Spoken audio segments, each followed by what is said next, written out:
they ran the thing, so I think we're good. What's that? I think we're good. Good? They ran their thing. Confirmed? We're good?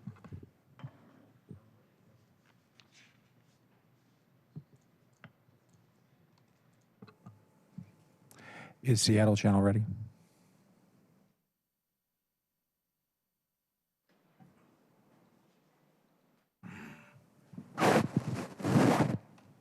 Hello?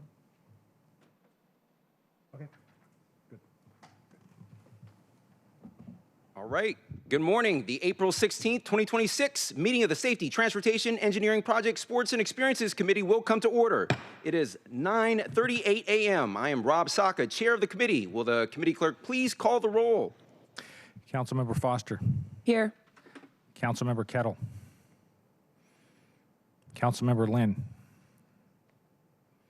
Vice Chair Rink. Present. Chair Saka. Here. Chair, there are 3 members present. Thank you. Let the record reflect that Councilmember Lynn has been excused, and I note that it must be Seattle Public Schools spring break week with a slim quorum here, so all good. Well, if there's no objection, colleagues, the agenda will be adopted. Hearing and seeing no objection, the agenda is hereby adopted. And good morning, members of the public, colleagues. Thank you for joining us at today's meeting.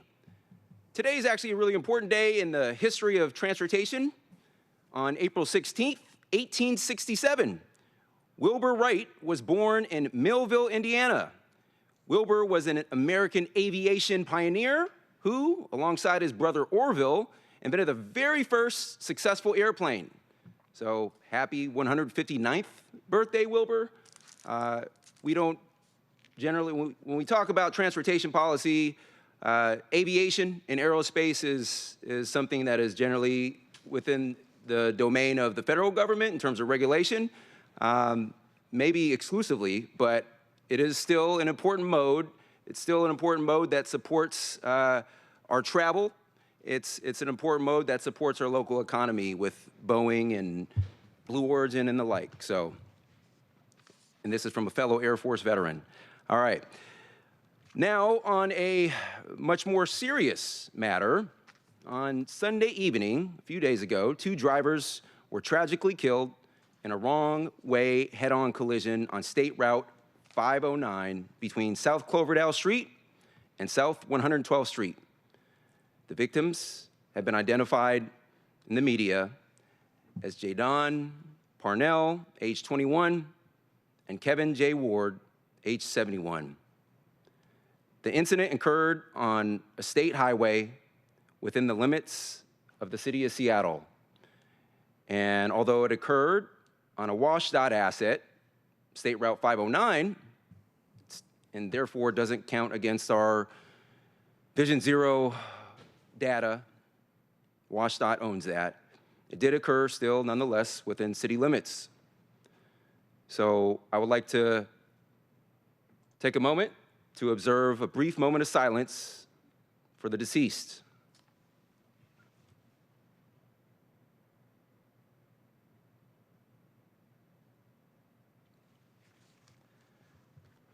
Traffic safety remains my highest priority for this committee. For that reason, I have called upon the city auditor to conduct a performance audit of our city's Vision Zero program. Now, our city has made historic investments in traffic safety through the recent voter-approved levy. And as chair of our former transportation committee at the time that oversaw that process, I'm proud that this council was able to provide a record $160.5 million in dedicated funding for Vision Zero alone over the course of the 8-year levy. And when we look more broadly at related safety investments in the levy, such as the $193 million for pedestrian safety, $133.3 or $0.5 million for bicycle safety, and $403 million for road safety and modernization. The total impact is much larger. In fact, a conservative estimate actually puts the combined traffic safety investment at approximately $890 million over the 8-year life cycle of the levy. That means nearly $1 billion over 8 years is being directed towards making our streets safer and saving lives. Put another way, close to half of the $1.55 billion levy is focused on traffic safety outcomes. And this slightly more accurate $890 million figure doesn't even factor in the other categories of investments in the levy that could potentially impact safety on our roads, whether directly or indirectly. Indeed, the $890 million level of investment would specifically exclude bold, transformative investments we've made in the levy to do things like making our bridges safer and more secure, connecting people safely to transit, addressing safety issues, and in our traffic signals and operations network, investing in cargo freight mobility by making vital industrial zone safety upgrades, and installing more critical safety lighting for pedestrians, our most vulnerable users, which, by the way, benefits all modes and all users by improving visibility for everyone in the affected area. No doubt, there's a strong safety nexus in these investments as well. Shouldn't some of these be counted as Vision Zero and road safety investments as well, at least in part?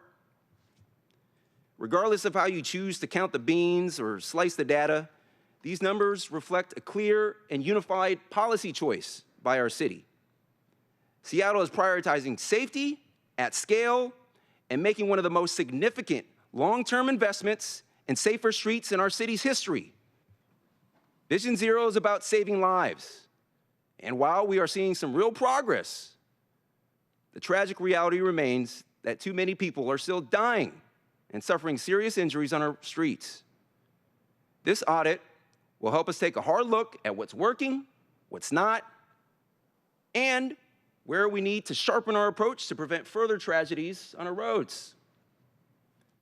Now, I want to commend the Seattle Department of Transportation for their extensive work in addressing Vision Zero to date. Again, we're seeing some real progress. The department has undertaken some laudable efforts to help us achieve our Vision Zero goals, including by conducting its own internal reviews of the Vision Zero program. But I also want to make clear that the audit I am calling for will be an outside assessment. An outside or external audit is generally considered more reliable and credible than an internal-only review because it provides true independence, ensures an unbiased assessment of data accuracy, regulatory compliance, and risk. By comparison, internal-only audits often focus primarily on operational improvements and are managed by internal department staff, all of which can contribute to the perception or misperception that the internal review process is not truly objective. Now, our city auditor's office has as its core mission to conduct independent, in-depth analysis and develop recommendations to improve city programs and services. We know performance audits are an important accountability tool. They evaluate the efficiency and effectiveness of city programs to determine if they are achieving their intended objectives and if they could possibly be doing better. Launched in 2015, the Vision Zero program has an ambitious goal to end traffic deaths and serious injuries on our city streets by the year 2030. This program, at the end of the day, is all about saving lives. And so I'm calling for this audit to make sure we are saving as many lives as possible. And I want to emphasize, make crystal clear, that the outside audit I'm calling for is not intended to replace the department's own due diligence and periodic internal reviews designed to drive further enhancements, further improvements. I refuse to venture down the counterproductive path of finger pointing and casting aspersions. It's not about that. I believe this department is doing their level best. And I know they're making every effort to successfully implement Vision Zero. That said, we also know that outside audits do offer additional benefits, like increased perceptions of unbiased objectivity, enhanced credibility with stakeholders, especially members of the public, and strengthened verification and fidelity of data. That's why outside audit is intended to supplement, not replace, SDOT's existing efforts and work in full harmony together. The audit is expected to commence in the fall. It's already in the city auditor's queue. The findings and specific recommendations that will flow from this audit will be presented at a future STEPS committee meeting. Because of this audit, I am confident that we will be able to strengthen shared accountability, improve transparency, and drive clarity. This audit will better position our city to actually achieve our ambitious Vision Zero goals and save lives. So stay tuned. All right, that said, we have a very robust agenda this morning, which includes a street renaming resolution, a traffic safety briefing, and a department overview presentation. As a quick minor housekeeping note, we would ordinarily have put the safety briefing first to be more consistent with our safety first mantra in our STEPS committee, but to align schedules for today's important agenda items, we've landed on the following order. First, it's my distinct honor to hear a proposed resolution sponsored by Council President Joy Hollingsworth that would rename a portion of South Jackson Street after Dr. R.L. Manaway Sr. What an impressive community member. For our second agenda item, our partners from SDOT will be providing our quarterly traffic safety briefing update. The presentation we will receive will include a review of 2025 traffic safety data and an overview of the 2026 Vision Zero projects. Finally, agenda item 3 is an overview presentation on Waterfront Park. The Office of the Waterfront, known more formally and officially as the Office of the Waterfront Civic Projects and Sound Transit, is a new addition to the expanded purview of this committee this year. So I'm excited to have the opportunity to hear from them today. And I anticipate this to be the first of many presentations we will have from our partners at the Waterfront in the months and years to come. Thank you. All right, we will now open the hybrid public comment period. Public comments should relate to items on today's agenda and within the purview of this committee. Clerk, how many speakers are signed up today? Chair, we currently have 4 in-person speakers and 2 remote speakers. All right, thank you. Each speaker will have 2 minutes. We will start with the in-person speakers first. Clerk, can you please read the public comment instructions? The public comment period will be moderated in the following manner. Speakers will be called in the order in which they registered. Speakers will alternate between sets of in-person and remote speakers until the public comment period has ended. Speakers will hear a chime when 10 seconds are left of their time. Speakers' mics will be muted if they do not end their comments within the allotted time to allow us to call on the next speaker. Public comment period is now open. We will begin with the first speaker on the list, Denise Gaffney.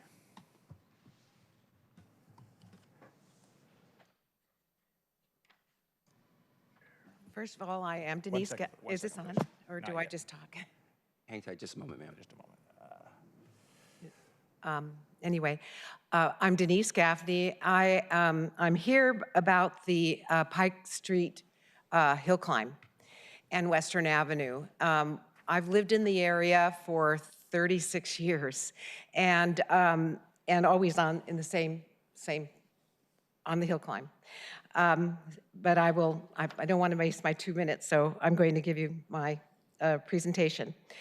I represent concerned residents of Hill Climb Court, 1425 Western Avenue, who have for some time experienced safety and security issues with regard to the Pike Street hill climb, the stairs that connect Alaska Way to Western Avenue at the Pike Street right-of-way.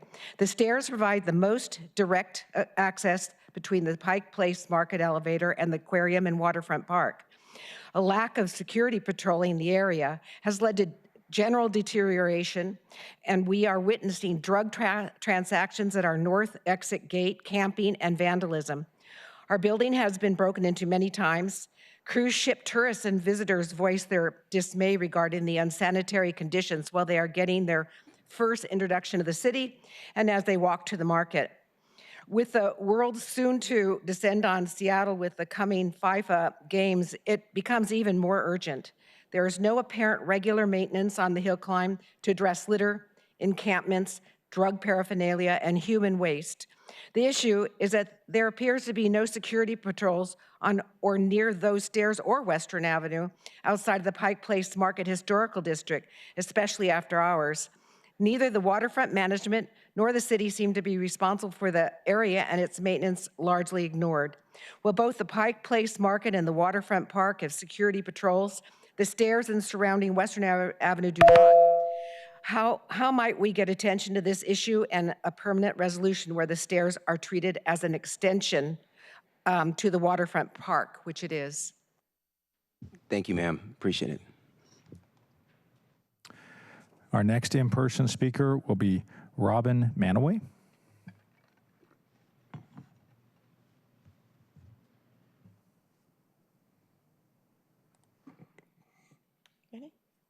Good morning, everyone. My name is Robin Manaway, and I'm speaking on behalf of the delegated Resolution Street renaming on behalf of my father, Reverend Dr. Robert L. Manaway Sr. For 43 years, he has missed games, family dinners, teacher council meetings, and everything on behalf of serving the church and our community. And that isn't to downplay or to be remorseful or anything of that sort, but just to simply show gratitude and to express his love and care and commitment that he has had towards this community for 43 years. Outside of Dr. Samuel Berry McKinney, he has been the longest standing pastor in the Central District. So I just figured that it would be a great pat on the back for him and just to show that us, the community, and me, his namesake, his daughter, that we appreciate all the time that you have shared just right here on the corner of 28th and Jackson, just by simply renaming it. Awesome. Thank you. Thank you. Our next in-person speaker will be Gordon Paddleford. Good morning, council members. My name is Gordon Padelford. I'm the executive director of the Seattle Streets Alliance, and I come to talk to you about Vision Zero. I don't think we necessarily need to wait for the fall to know what the auditor is going to say, which is that 80% of our pedestrian fatalities are happening on multiple lane arterials. And when we're talking about, this has been an 11-year program now, we're still talking about the same streets. We're still talking about Rainier, Aurora, MLK, Lake City Way, 4th Avenue South, and the ingredient that's been missing has not been a lack of ideas or commitment from SDOT, it's been a lack of political will to tackle those really hard changes. Because we know those are gonna be difficult conversations about reducing the right-of-way, narrowing, planting trees, adding bike lanes, adding bus lanes, whatever the solutions are, those challenges are difficult, but they're gonna keep our neighbors safe. They're gonna make sure everyone gets home to their loved ones. They're gonna live up to our commitment to keep our fellow citizens alive as they go about their daily business. So when I think about the top line that's gonna come back from that auditor's report, it's gonna be something we already know, which is that there are some big rocks and we all need to put our shoulders to those rocks to move them. And lastly, I would just say, this council has an opportunity to invest in that push. Last fall, there was an opportunity to invest all of the camera funding back into Vision Zero. This council did not take that opportunity. And in the spring supplemental or the fall budget, there's an opportunity to think about reinvesting that funding into the Vision Zero program. So thank you all for your commitment. I know we're all aligned on values, and I really appreciate this council's commitment to keeping everyone safe. Thank you. Thank you. Our final in-person speaker, I may be mispronouncing the name. I believe it's Brandon DeBlatter.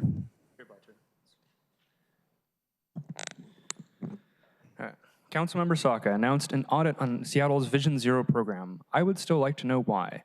At least 18 people were killed when they were just walking or rolling by motor vehicles last year. That should be plenty of evidence that we are not doing enough to reduce the number to zero in the next 4 years.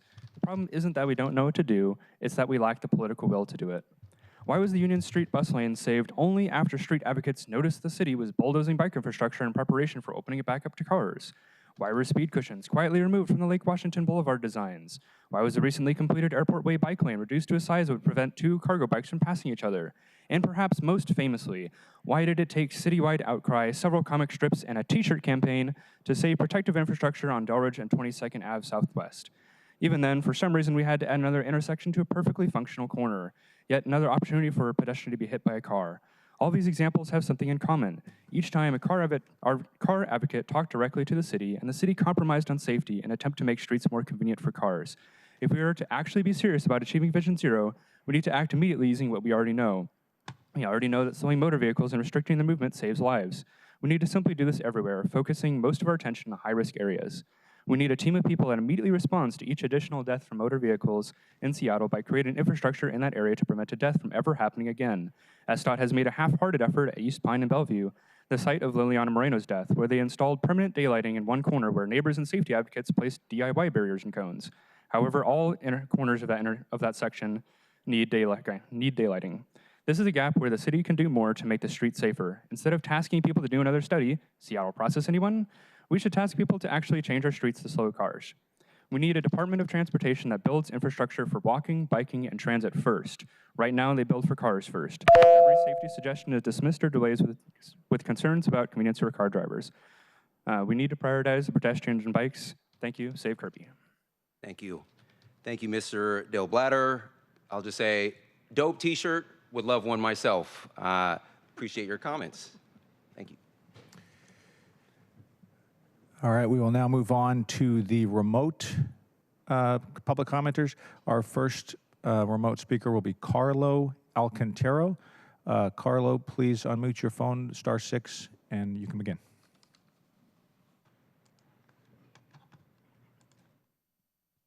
Hello, my name is Carlo. I'm a resident of D5. I help lead Aurora Reimagine Coalition as well. I wanted to comment today on Vision Zero. As we're nearing the 2030 deadline that we have established to end traffic-related deaths and serious injuries, we're unfortunately not on track to reach this goal. So my ask here is that the city establish a rapid response to Vision Zero. Councilmember Saka, you're the proclaimed or self-proclaimed pothole king, which I'm sure we can all appreciate, getting potholes filled and making our drives, our rides, our walks a bit less bumpy.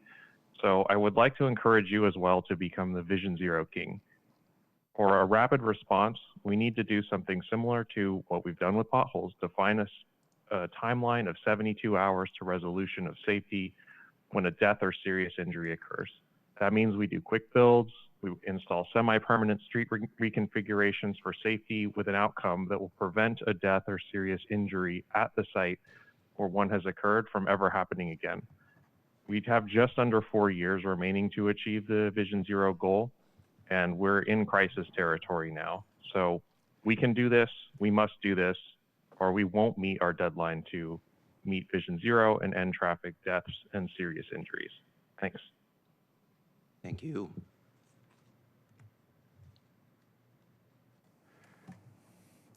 Our final in-person speaker will be Irene Wall. Irene, please unmute yourself via *6, and you can begin.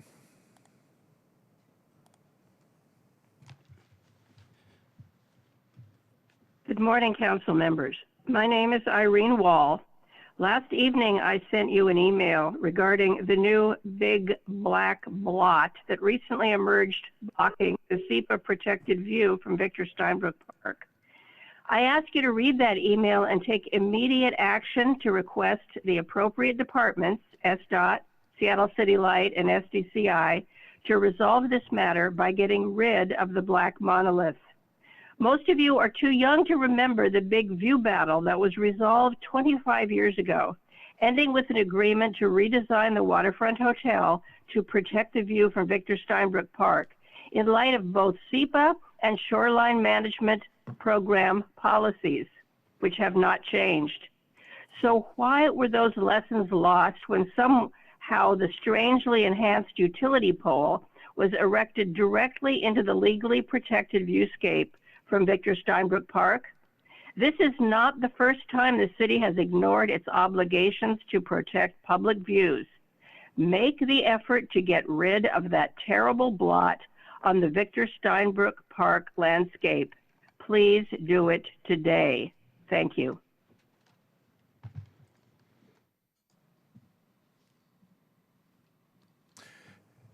Chair, we've concluded public comment. All right, thank you. We will now move on to our first item of business. Will the clerk please read item 1 into the record? Agenda item 1, resolution 32195, a resolution providing an honorary designation of South Jackson Street between 28th Avenue South and 29th Avenue South as Dr. R.L. Manaway Sr. Way. Thank you. And first off, I note that Council President Hollingsworth has graciously joined us. Thank you so much. She'll introduce this resolution here momentarily, but looks like our presenter has joined us at the table. Thank you. Welcome. Please introduce yourself, and then when ready, share your presentation. Thank you. Good morning, council members. Amanda Allen with Central Staff. Brendan, I wonder if you can help me. My Google search on how to get this to share it, and Control L to do the full screen.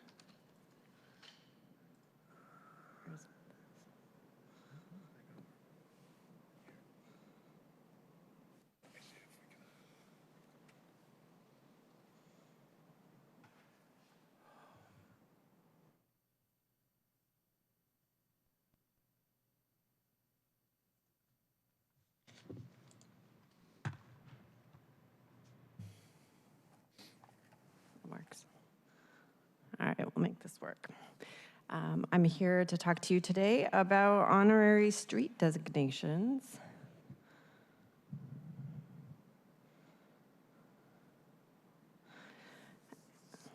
Oh, my cute graphic isn't showing up. How sad. All right. Just a little background about honorary street designations for context of the resolution that's before you today. There are no formal rules actually around honorary street designations. There are practices that we have grown accustomed to, and starting with if we want to have an honorary street designation, a single block is identified, and there is a resolution that's adopted by the council. Council has a champion of the resolution, and in this case, the resolution you're receiving is sponsored by the council president. The actual legal name does not change, so mail would still go to the legal address. This is truly just an honor, and the person or the group requesting the designation would actually pay for the installation of the signs on either end of the block, and SDOT estimates that this is about $2,000. So that group would work with SDOT to ensure that the name was correct and that it was installed where they were hoping.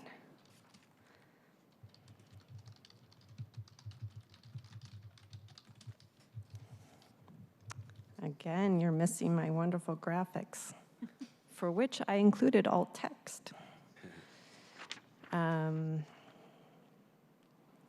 So the resolution before you proposes an honorary designation for the block south on South Jackson Street between 28th Avenue South and 29th Avenue South.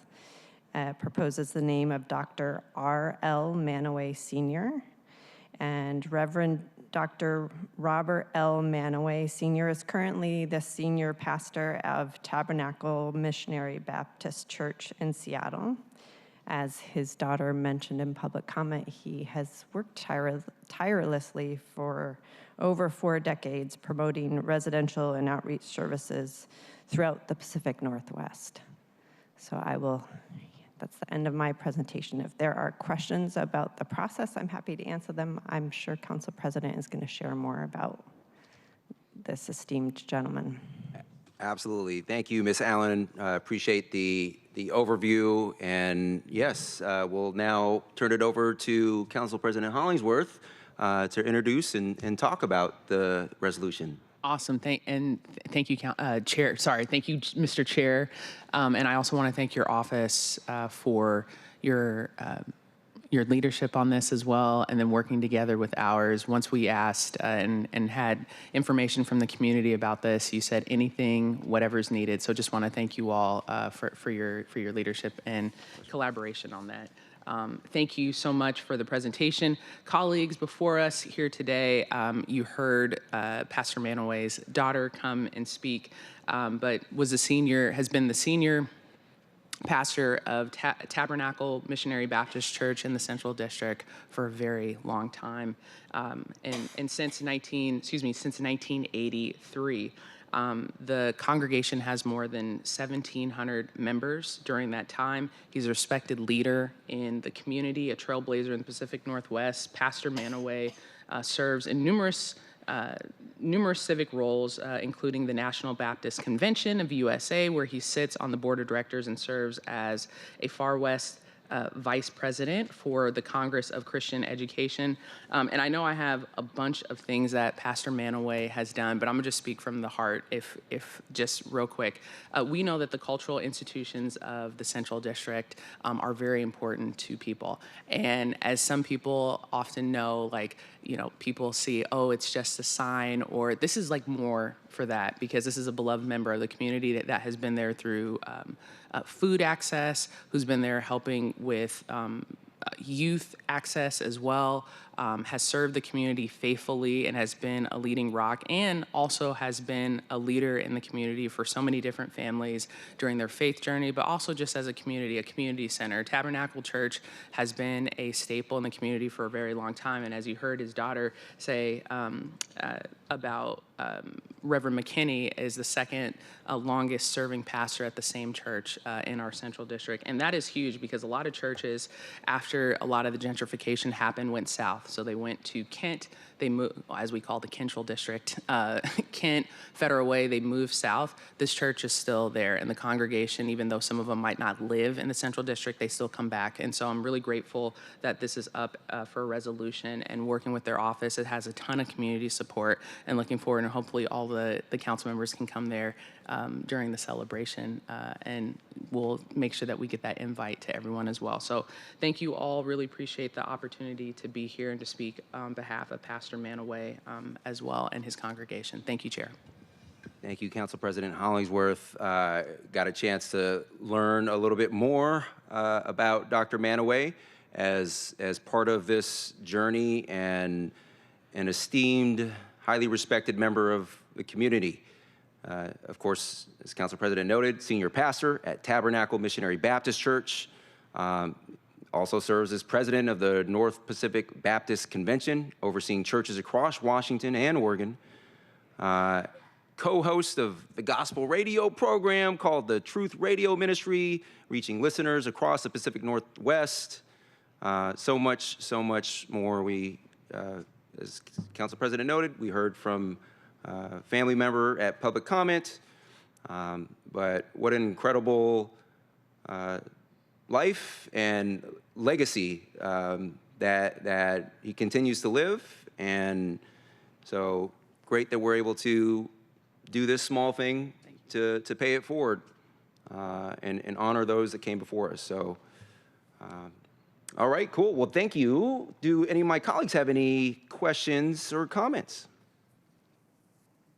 All right, seeing none. I move that the committee recommend adoption of Resolution 32195. Is there a second? Second. It is moved and seconded for recommendation to adopt Resolution 32195. Are there any final comments? Hearing and seeing none, will the clerk please call the roll on the recommendation to adopt Resolution 32195? Councilmember Foster. Yes. Vice Chair Rink. Yes. Chair Saka. Aye. Chair, there are 3 votes in favor and 0 opposed. All right, thank you. The motion carries, and the committee recommendation that the council adopt Resolution 32195 will be sent to the April 21st, 2026 City Council meeting. Thank you. Thank you, Chair. We will now move on to our second item of business. Will the clerk please read item 2 into the record? Agenda item 2, traffic safety update.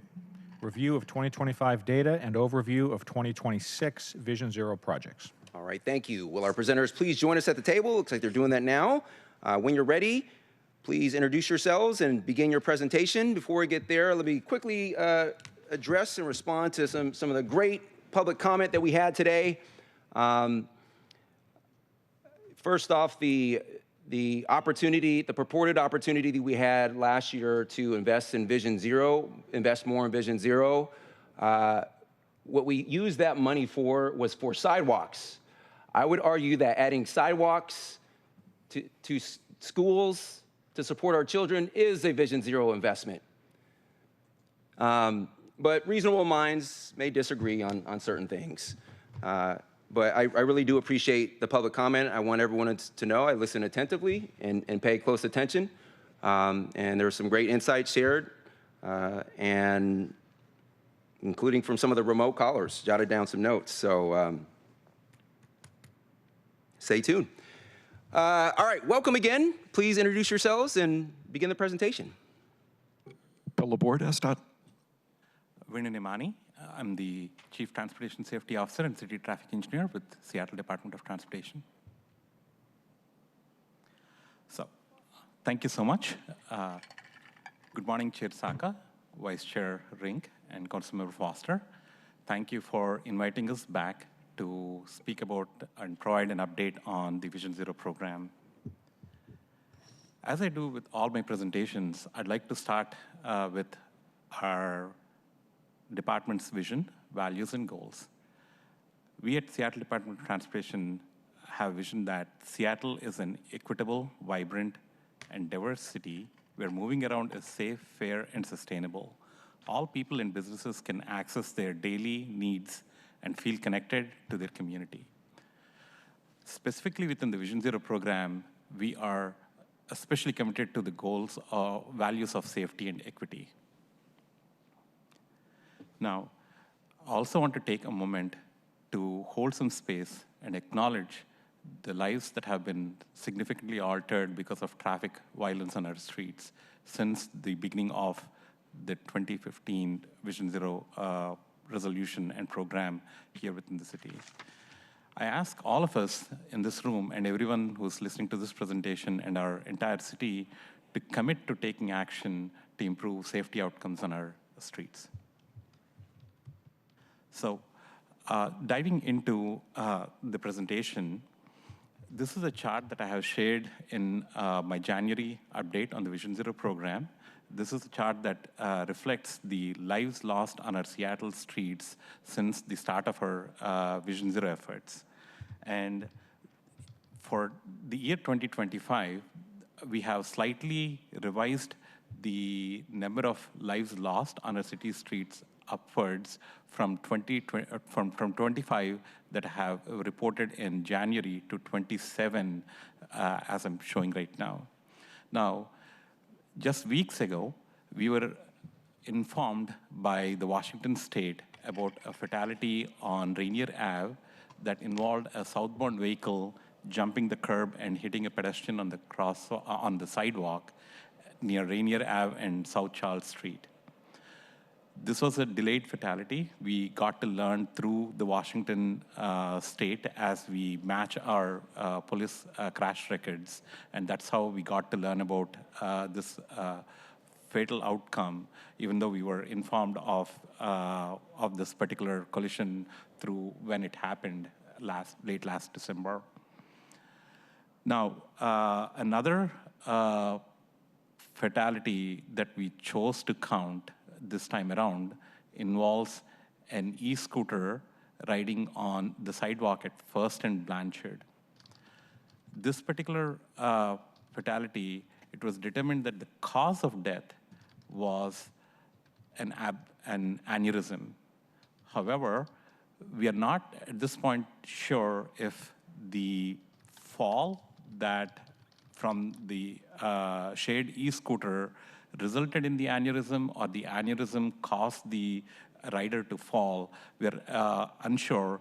So to be conservative, we chose to include in the total number of lives lost statistic. And if we get further information in the future, we could kind of like revise it downwards, but to be conservative, we chose. So that said, there have been a total of 27 lives lost on our city streets last year. Now, in various categories, we have seen the fewer lives lost, but one thing that, as I pointed out in my January presentation, that stands out rather a little bit alarmingly is the number of people walking. Now, after seeing several years of steady declines, last year we have seen a sharp increase in the number of deaths for people walking, and we are making every effort to understand why that has been the case and what could we do more to improve safety for people walking. Now, this is a new chart for this presentation that has not been included in the January presentation, is the number of serious injuries that we have seen on Seattle streets. Now, compared to 2024, we have seen pretty similar serious injuries on our streets. Most categories, they were about the same, but we saw a slight increase in the serious injuries for bicycles and e-scooters. That went up to an annual total of 57, and of those 57, we know that at least 16 of those involve e-scooters. And when we kind of like looked at the police traffic collision reports, at least 3 of those 16 e-scooter collisions made reference to a shared mobility device that they were using at the time of the collision. Now, we have seen a downward trend in the total number of serious injuries that involved people walking, but again, those levels still seem relatively higher. So just a quick look or a snapshot into how things are going this year. Now, compared to an 3-year average, in the first quarter of this year, we have seen fewer fatal collisions and lives lost, and also fewer serious injuries on our streets. I do want to caution that this is very preliminary data, and as the year progresses and we get more information, these numbers could be revised. But I do want to indicate that we are seeing, at least we have seen thus far in Q1, fewer fatal and serious injury collisions on our streets compared to the last 3-year average. Now, the next 3 slides are the same slides that I have chosen to include in the January presentation. This is a quick representation of our high injury network within in our city. I do want to draw attention to the really red and orange lines that you're seeing on these maps, and these are within the high injury network, these are the 2 categories of street segments that have the highest or the second highest priority in terms of priority.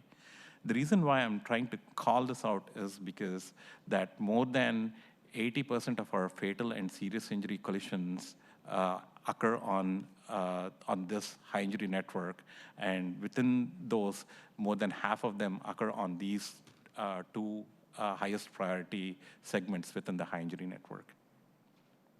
So in the North Seattle, Aurora Avenue continues to be quite challenging for the city.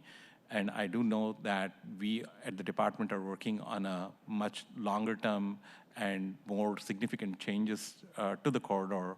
And within the Vision Zero program, we have also taken some interim actions or short-term measures such as implementing leading pedestrian intervals, widening crosswalks, building medians, and so on to provide some short-term safety improvements along the corridor. Now, in the central part of our city, downtown continues to be a challenging location where we are seeing a number of streets that are represented on the high injury network. And we are looking at what else we could do to further safety goals within the downtown. And going kind of like southward, the Rainier Avenue and 4th Avenue continue to be on the high injury network with the highest priority.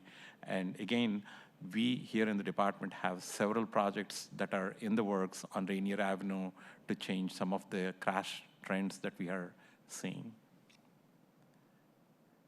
Now, I do want to emphasize before I go into the various Vision Zero projects that we have, this particular program has been undertaking.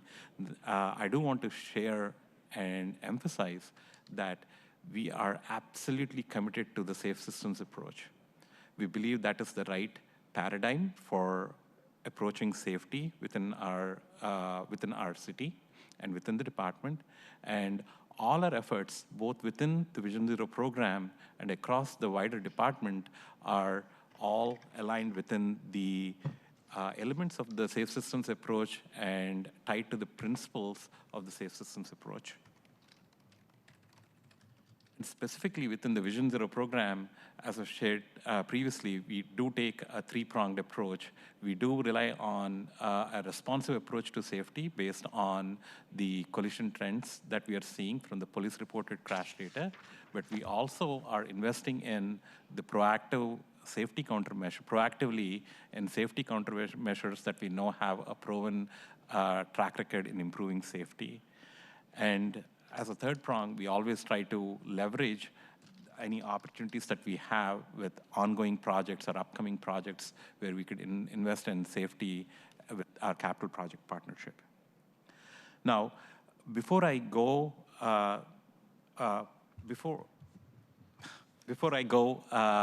into highlighting some of the 2025 Vision Zero projects, I do want to emphasize that safety is a common thread in every program, project, policy, and action undertaken by the department. Vision Zero is one of several programs that has safety as its core value.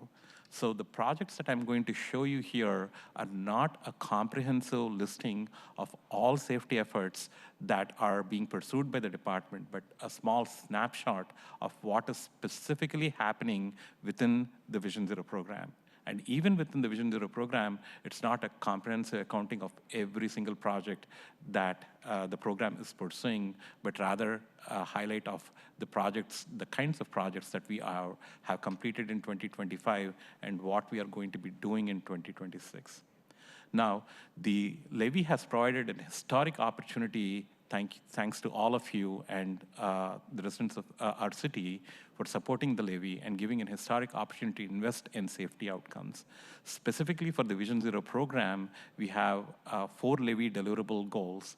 One is to invest in safety upgrades on up to 12 corridors across the city, invest in at least 40 high collision locations within the city over the next 8 years, invest in arterial traffic calming on 50 corridors, and complete at least 208 intersections with leading and pedestrian intervals, or what we call the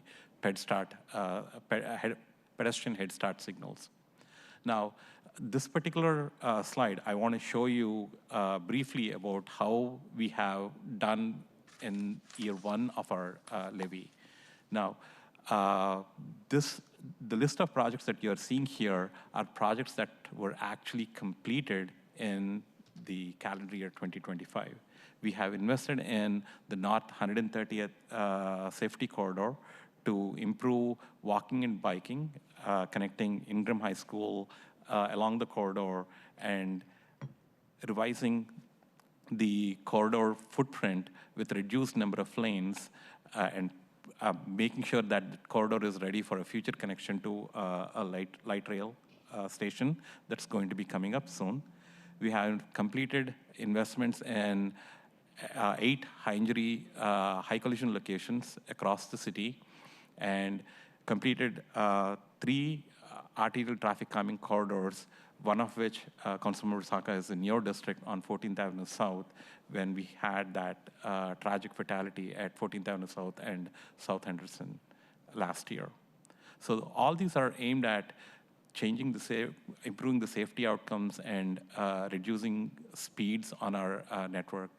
We have also completed implementing pedestrian head start signals at 45 different locations, and we continue to invest in implementing no turn and red restriction at 100 intersections last year.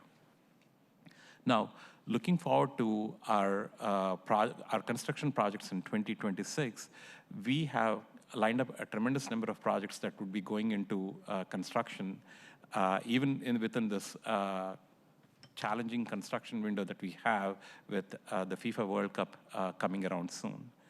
We are going to be starting or completing construction on South Henderson Street, on Renton Ave and Spring Street within the city for our 3 safety corridor upgrades. We have finished design and are ready to implement construction on 18 different corridors for arterial traffic calming. These include corridors such as MLK and Rainier Avenue, Airport Way, to name just a few. And we have also we are also going to be investing in 27 additional high collision locations across the city this year. Continuing on the construction projects in 2026, we have recently invested in a number of safety treatments along the Aurora corridor, and we will be doing that again this year too. We will be completing a new pedestrian signal at North 137th Street and Aurora Avenue North, which has been a high collision location for a number of years at this time. And to continue on our proactive investments, we are going to continue our investing in and implementing no turn and red at another 108 intersections this year, pursue enhanced crossings at 6 additional locations. Now, this is an additive effort to an entire program within the department that is dedicated to purely in investing in enhanced pedestrian crossings. So Vision Zero is acting as a force multiplier to that particular program in investing in pedestrian crossings. We will be updating several signals with implementing protected left turn facing to minimize conflicts between turning vehicles and people crossing at intersections, and pursue another 30 to 80 intersections for the pedestrian head start signals this year. Now, to share kind of like a little bit on what projects that we'd be working on design this year, these involve Rainier Avenue, Highland Parkway South, 12th Avenue, and South Othello Street. You know, a lot of these locations are in D2 and in South Seattle, because that is one of the most challenging districts that we have in terms of both the safety needs and the equity priority across the city. And we continue to guide our efforts both based on data and on the equity priority within the city. One of the intersections that I would love to highlight is the Rainier Avenue and Cornell Avenue South. This is an intersection that's very near to the city limits as people come from Renton into Seattle, and that's kind of like the first time where we are introducing them to the citywide speed limit of 25 miles an hour. At this particular intersection, we are developing a concept for a roundabout. Roundabouts have a proven track record of improving safety outcomes and reducing speeds on our roadways. Actually, almost 25 years ago, my master's thesis was on roundabouts. And I have had a long history of working with or researching roundabouts and their effectiveness. And in addition to that, we are also kind of like working diligently on the Safe Streets and Roads for All grant. It is one of the largest grants that we have received. We have received over $25 million, approximately about $25 million from the federal government, and we are investing several $million of our own money to pursue a number of pedestrian safety improvements and bike safety improvements across the city. We are now actively working on designing a number of projects within that grant, and will soon be taking them to construction. We have up till 2029 to finish all the projects that were identified in the grant and fully complete what we have undertaken several years ago. And Vision Zero program in particular continues to be very effective in receiving a lot of state grants to improve safety outcomes. These grants are really vital for our program because they act as leverage for our own local dollars that we have here within the city and within the department and within the program to pursue additional safety outcomes. This particular grant involves investing in additional pedestrian head start signals and no turn on reds at about 40 to 50 intersections across the city. So we are excited to get started on that particular project this year. So one thing that I'd say to wrap up my presentation today is that the Vision Zero program always looks at a 3-year cycle when we are looking to pursue projects. We always think about what projects can we construct in a given calendar year and what projects can we design in this year so that they can be taken to construction next year, and what projects can we plan this year to take them into design next year. So we're always thinking about 3 years ahead and trying to line up all our pipelines, the construction pipeline, the design pipeline, and the planning pipeline, so that we have a really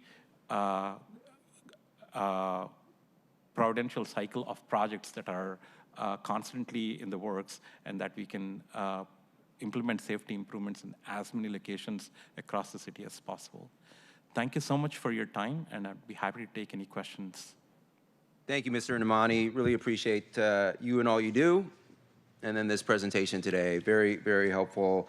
Colleagues, I have a few questions that I'm going to kick off to frame the conversation today. And then I welcome any comments, questions from you all. First off, so earlier in January, during our last presentation, we talked about some potential solutions to better addressing Vision Zero and the influence that our impairment laws have on us achieving our goals. And specifically, there was a proposal in Olympia last session that I supported, I think our city supported as well, to raise the blood alcohol limit, lower the blood alcohol threshold from 0.8 to 0.5, I think, making it in line with Utah, maybe 1 or 2 other states. Did not pass this year, unfortunately, but all this to say, Mr. Namani, what is your view today of what the city needs to be successful with better realizing and achieving our ambitious goals of Vision Zero? Broadly speaking, right, the one thing that I would kind of like, it's not about kind of like what additional things that we are doing, but it's a lot more about what we are already doing, what we know already works, trying to implement proven safety countermeasures more widely across the city, investing in and thinking about safety in every project, program, and action. And specifically, kind of like I would say that investing in our high-injury network, looking at some of the corridors that have been historically been on the high injury network and maybe carry a disproportionate share of the fatal and serious injury collisions, trying to look at those kinds of corridors, be it the Aurora Avenues of the world or the Rainier Avenues of the world, and trying to implement as many projects as possible to fundamentally shift the dynamics on those corridors is vitally important. I'd also say that an equally important action is something that we have already taken a systemic approach towards, is managing speeds on our arterials. This could take kind of like any number of potential solutions, from looking at narrower lanes, looking at redesigning the corridors, implementing arterial traffic calming measures. But doing that at scale, managing speeds, are probably kind of like, some specific actions that we can take to seek our different outcomes with our safety. Thank you. Frame this conversation about the role of enforcement in traffic safety.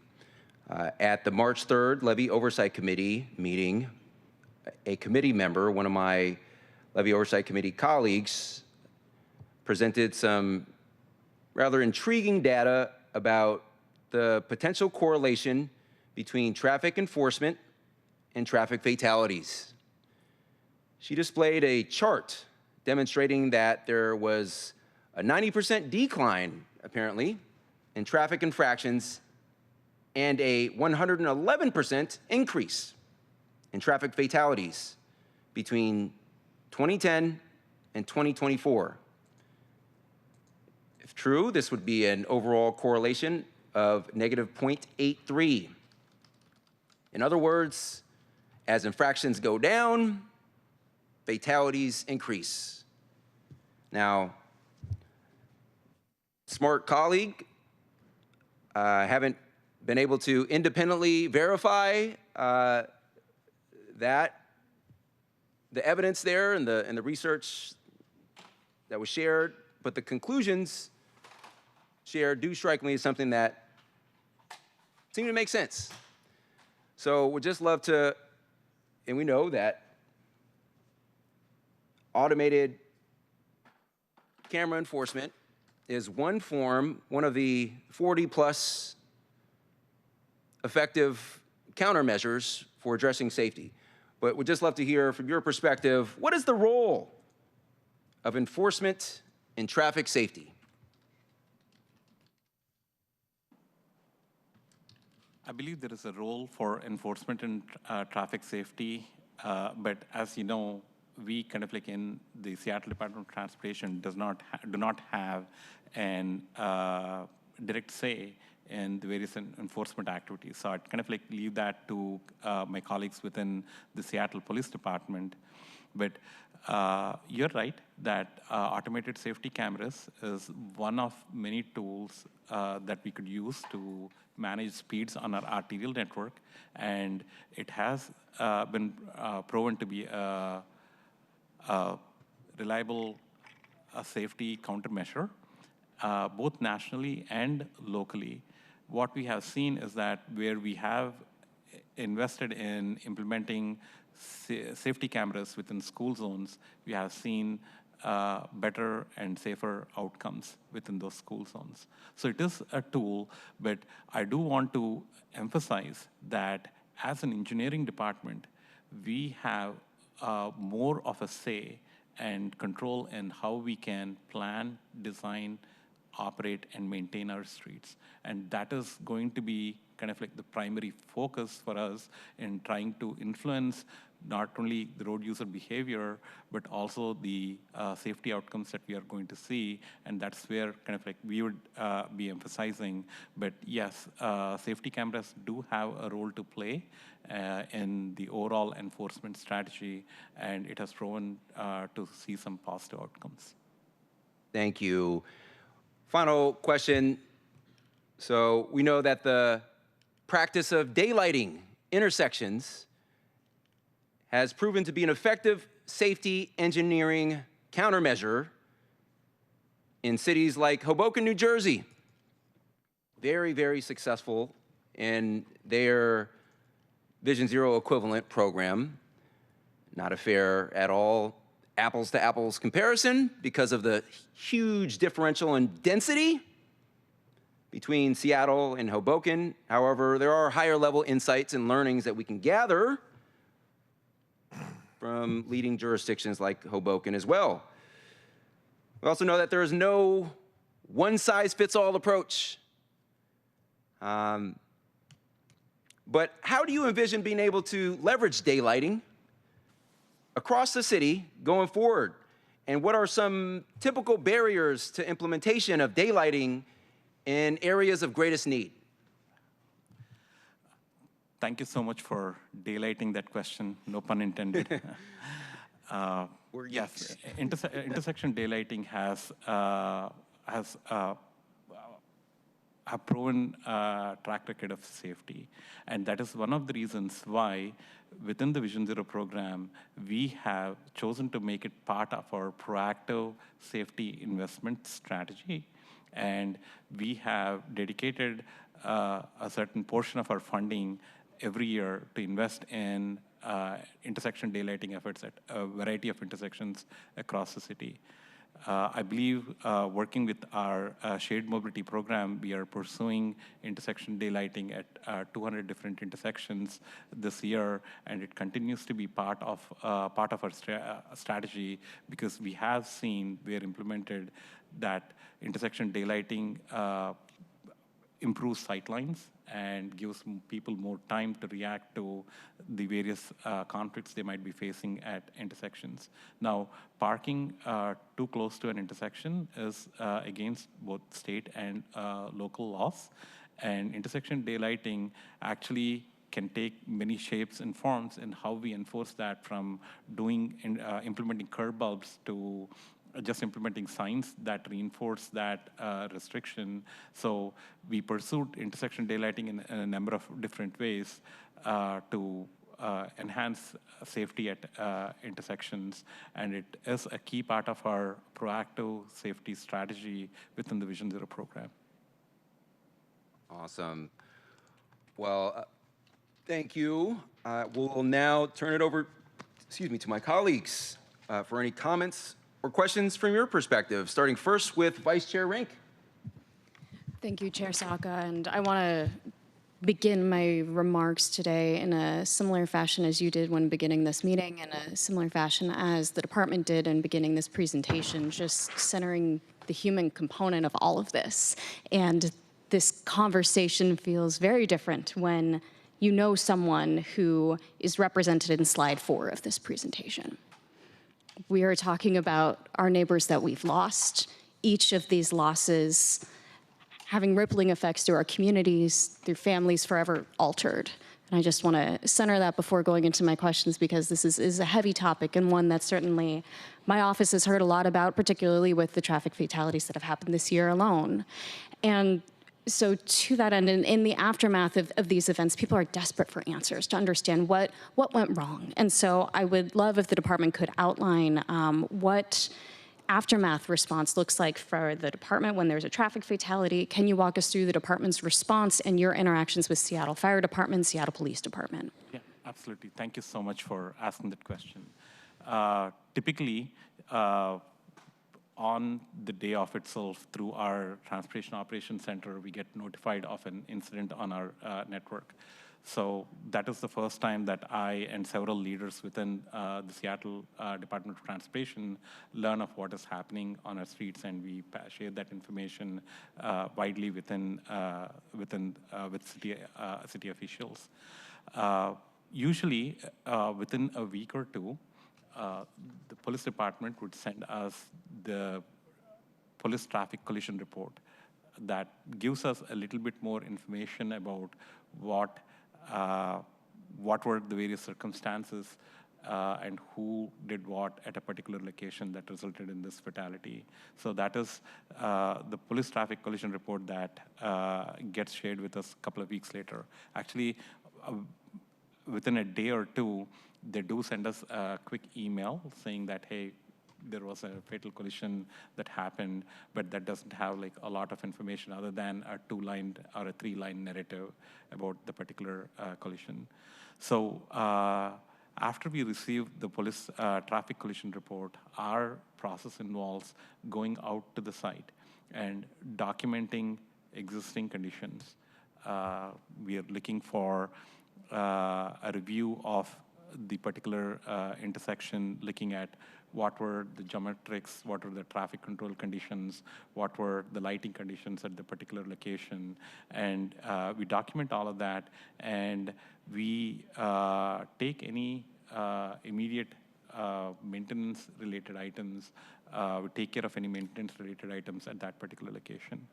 Now, that is kind of like where our current process stops, but we are in conversations. Actually, I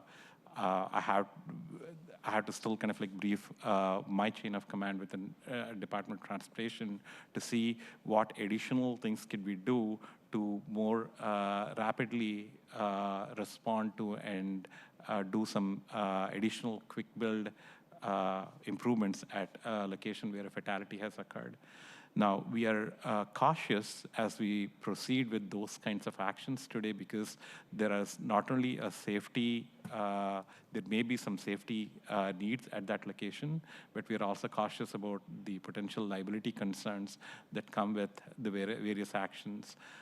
For years, all our safety investments and actions have been guided by a trend in collisions that we are seeing at a particular location and how we have prioritized our limited safety dollars. And I think that is still true, but we are also seeing further need to look at how we can respond to fatal collisions more quickly. And that is something that we are actively working on and developing a policy framework to allow the department to do within the confines of the risk and liability associated with those fatal collisions. Thank you for detailing that. I think it's just helpful to understand behind the scenes what the department is up to following these incidents, and really encouraging to hear that the department is considering areas for improvement as well. I know we heard in public comment today just a desire for a community to feel like there's a felt response and see some type of action, but understanding it's not always that simple when we're talking about what kind of immediate actions we can take. And sometimes the most meaningful action we can take to try and prevent future measures, we're talking about a large-scale capital project that really is at the root of tackling kind of the built environment of that area. So we'd love to continue that conversation about opportunities to improve that rapid response so we can really at least have clear communication with the public about how the department is responding and how we're grappling with this. And building on this point with our Vision Zero projects, for the Vision Zero projects that we have completed, could you walk through what the department's current evaluation process looks like? How are we evaluating that those investments are having some impact in improving safety? Yeah, absolutely. Be it kind of like a project that we have completed or an policy that we have implemented, we always kind of like go back and evaluate what the impact of that action has been. For example, before we more widely implemented a 25-mile-an-hour speed limit, we have implemented that reduction in speed limit on specific corridors within urban centers and urban villages, right? We have done some before-after analyses of that particular action, which clearly showed benefits in reducing not only the speeds, but also improving the safety outcomes as a result of that action. We also do post-project evaluations, right? One thing that comes to mind is the changes that we have implemented in Northeast 65th Street and the before-after study that we have conducted in analyzing how the safety investments and improvements that we have pursued as part of the corridor corridor project actually improved in safety outcomes. So we document these and we publish these reports online so that we can transparently show what the impact has been. Now, I think we can do a lot more in the various actions that we are taking and the kind of post-evaluation that we could conduct for the various actions that we are taking, and actually build that concrete data-based, data-driven results that we could leverage to do more of those kinds of improvements. And that is one area I'd be working with my team to enhance our capabilities and do more of post-project evaluations.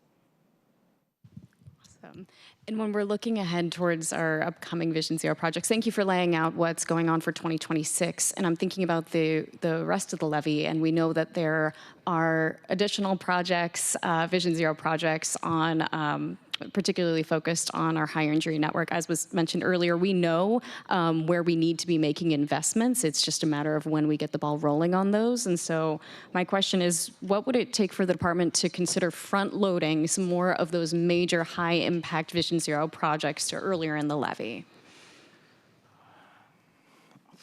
Probably kind of like,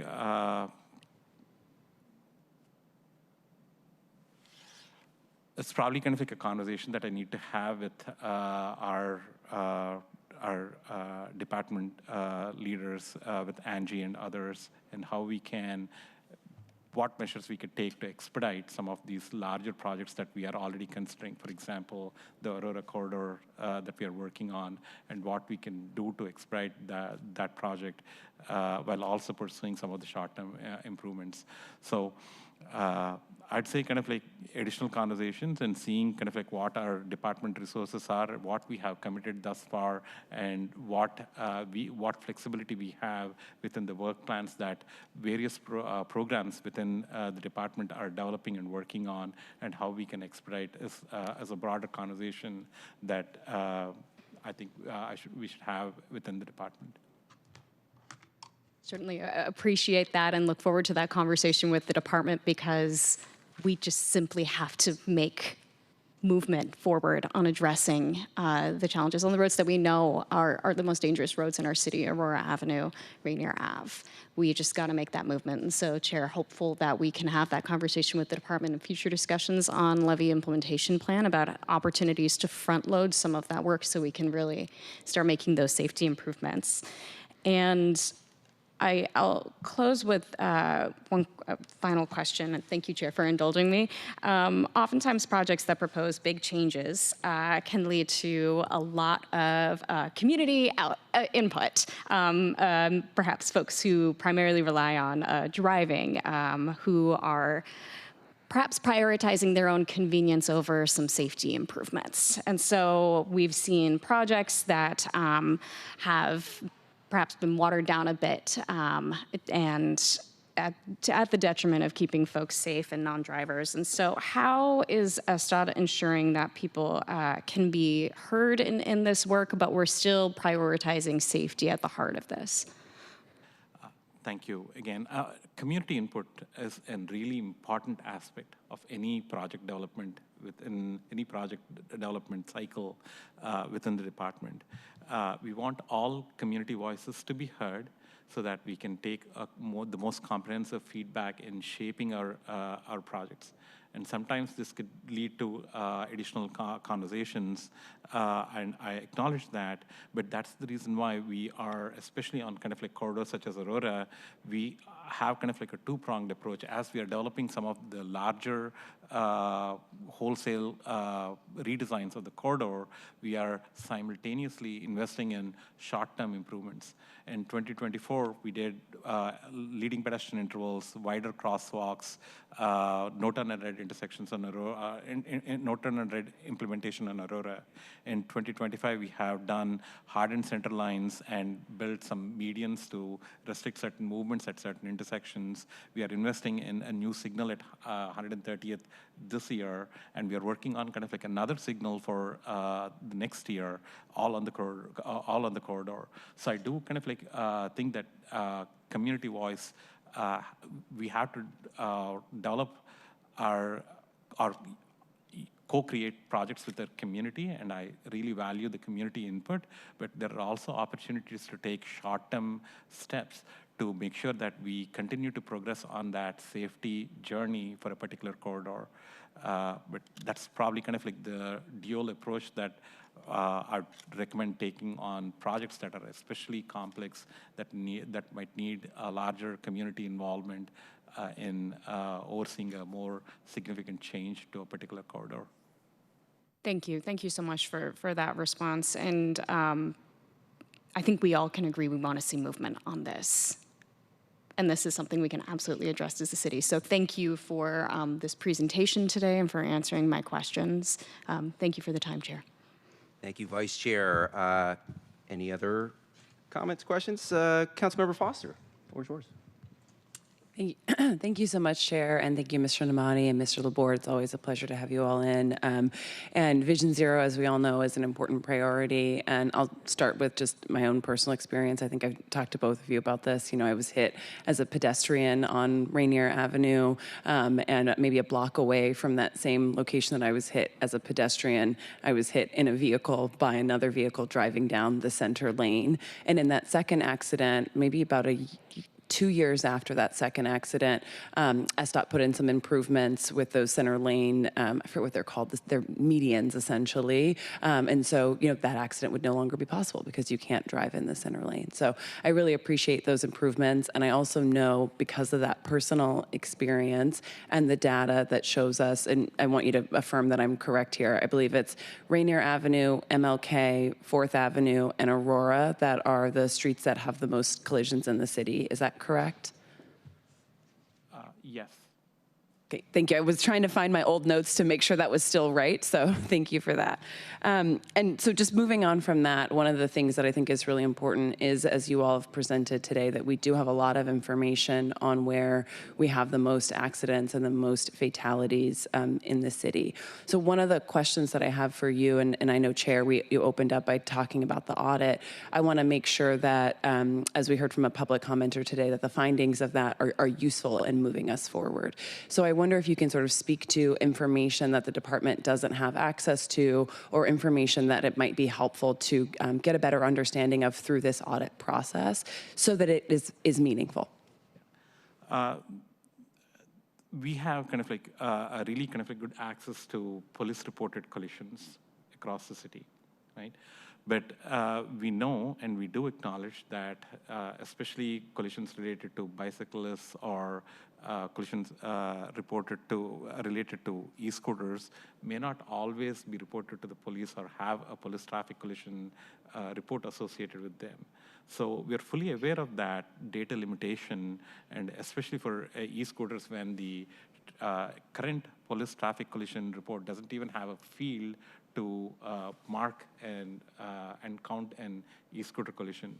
Typically, those are all kind of like in the narratives. So we have been exploring kind of like beyond the data, police reported collision data that we have, to see what other data sets that we could leverage. One particular avenue that we are exploring and allowed to continue to explore is SFD data. While SFD data might not have all the fields that we would see in a typical police collision report, it still gives us the approximate location of the collision and where these kinds of responses are taking place within SFD and where they're responding to. And that kind of information can be appended to the information that we already have in trying to guide some of our departmental and programmatic actions as they relate to safety. Thank you for that. I think that's really helpful. And that's a great segue actually into one of my other questions, which is about the role of collaboration with other departments in ensuring that we're delivering Vision Zero. So, my narrative lead into that question is, I know there was recently traffic fatality on Capitol Hill, and one of the follow-up actions from my department, and I want to thank City Light for their fast response, was around removal of an old utility pole, for example, and ensuring that we have really strong sight lines in our pedestrian intersections. And sometimes that is work that is driven by SDOT, but sometimes it's work that needs to come out of another city department. So can you talk about how other city departments play a role in collaborating with you on Vision Zero? Yeah, absolutely. We have literally kind of like standing monthly meeting with Seattle Police Department to go over the various data points and what they are seeing, and trying to kind of like ascertain some of the collisions that are happening.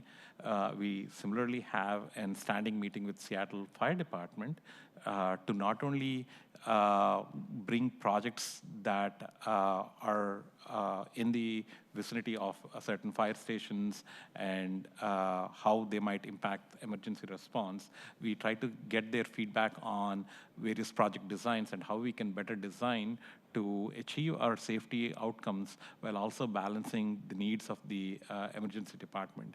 Now, on the same lines, we have a really strong collaboration with Seattle City Light, because we here in the SDOT prescribe the lighting levels for various arterials across the city, but it is the City Light who actually implements these projects. So these are just a few examples of the strong collaboration that we have with various city departments, all working towards the goal of improving safety outcomes. Thank you. That's really helpful. And do we know at this time if that, and what I appreciate really about that answer is it gives us a sense of the intricacies of Vision Zero. And we haven't even started to talk about the role of WashDOT and other state agencies. I know that you all have been collaborating on a lot of really important work, for example, in the Judkins Park area as that new light rail station opens. And so do we know at this time whether we'll be able to look at the role that other agencies play in the audit that was spoken about earlier? It's an avenue that we could explore. That is a really good example of how we have collaborated with WashDOT to improve the pedestrian crossings at the I-90 interchange with Rainier across those ramps. That was a partnership project actually with WashDOT.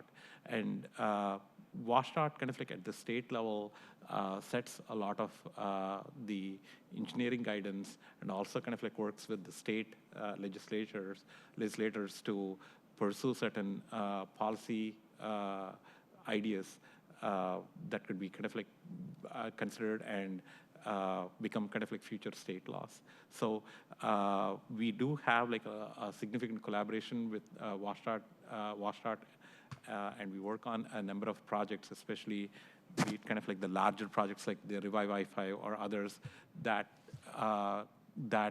relationship is very much intertwined in everything that we do, because there are kind of like WashDOT roadways that go through the city, and then we have a symbiotic relationship and impacts about what happens on the WashDOT roads, that kind of like those effects carrying onto the city streets or vice versa.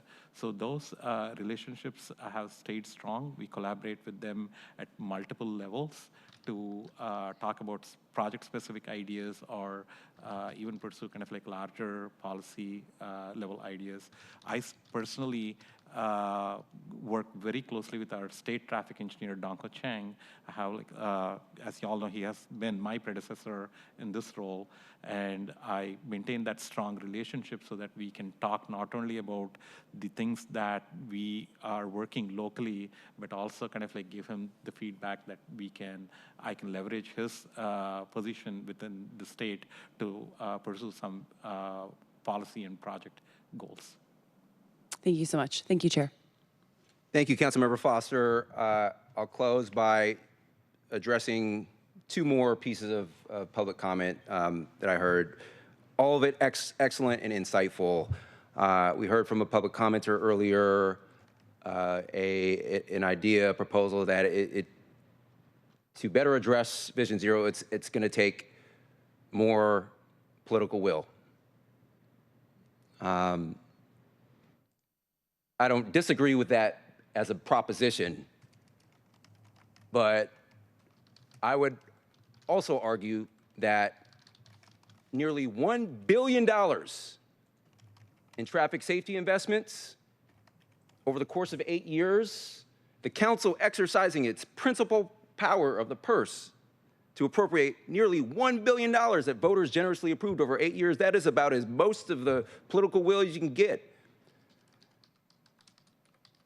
That's obviously not the end-all, be-all. That's part why we're here today. And then the inference was made that We need more bus lanes, bike lanes, pedestrian-friendly improvements. Yes, couldn't agree more.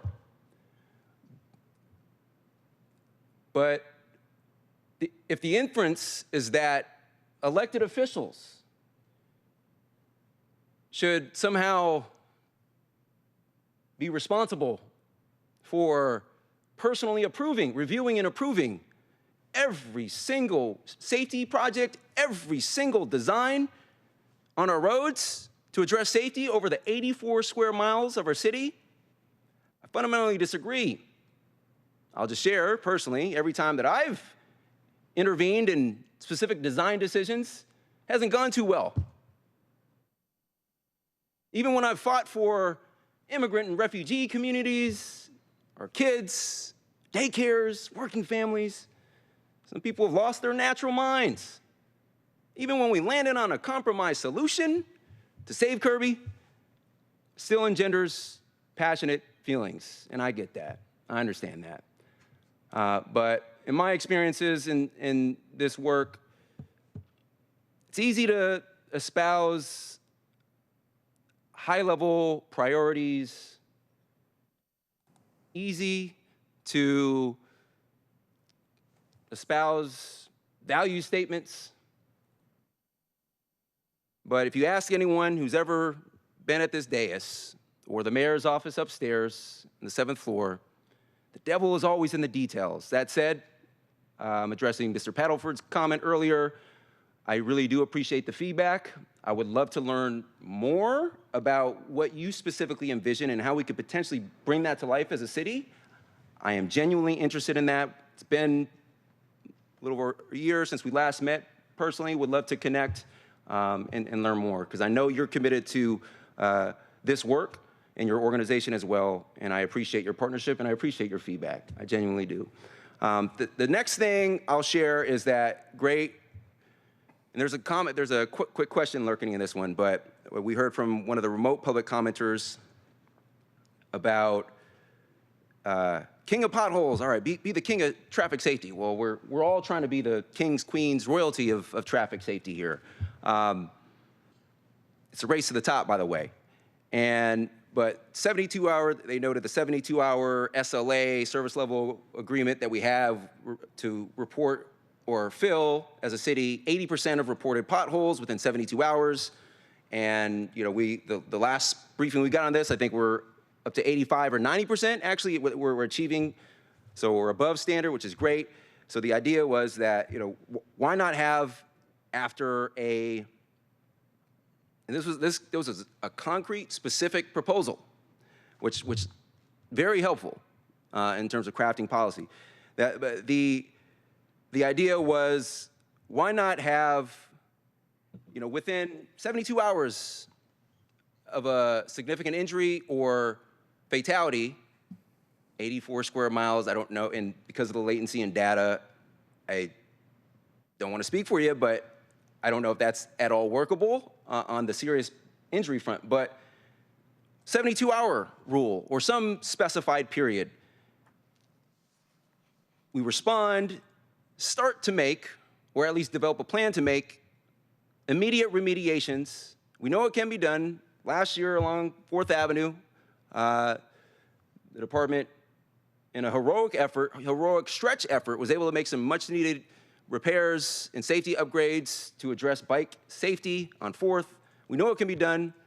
You all have worked very closely with me to address some traffic safety issues in my council district in South Park, along Alki Harbor Avenue, amongst others. Can be done, but truth is, you guys cover 84 square miles of territory. I view my job, I'm at my best when I'm empowering you all to be successful with the tree program, with the sidewalk program, with the bike infrastructure upgrade program, and then generally stepping out of the way and letting you tell me what you need, and then holding everyone accountable. So the idea was 72 hours within a fatality, let's just say that, come make some initial repairs. Much more complex than a pothole You got to design, you got to assess, then you got to design, then you got to implement. That's complex work. But can you just help us better understand what the department's typical response protocols for, let's just take fatalities that exist today? What's the department's typical response protocols for fatalities on our roads today? I believe I previously answered probably a similar question from Councilmember Rink about what our response to a fatal collision is. Now, looking at kind of like that 72-hour number, sometimes we may not even have a police traffic collision report to fully understand the circumstances related to a crash.